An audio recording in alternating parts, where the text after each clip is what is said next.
आपण आहोत पंढरपुरामध्ये।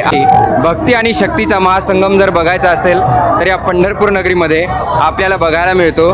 तुकोबाचा गाथा जर आपण वाचला तर आपल्या लक्षात येतं किती त्याची मोठी ताकद आहे। जर गाथा तरंगून आला तर या विश्वाला अजून कुठला दृष्टांत द्यायची गरज नाही आणि कुठलाही संदेश द्यायची किंवा कुठलंही मार्गदर्शन किंवा काही सांगायची गरज नाही।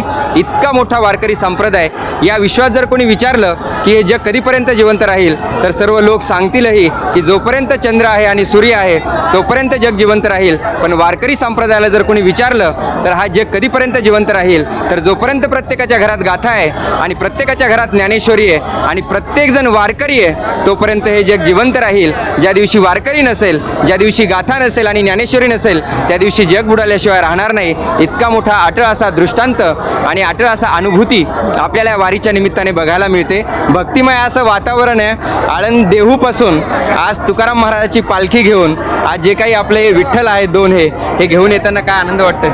आनंद बहुत आनंद झालेला आहे। देवपासून पंढरपूरपर्यंत आलेलो आहे। आनंदमय वातावरण आहे।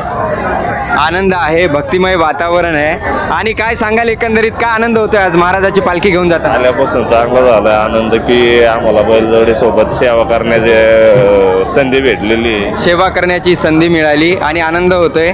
आणि एकंदरीत आपण जर पाहिलं तर विश्वस्त आहेत सर्व जे काही तुकाराम महाराज संस्थांची मंडळी आहे ती देखील आज आपल्या पुढे आपल्याला बघायला मिळते। काय सांगाल एकंदरीत काय आनंद होतोय आज?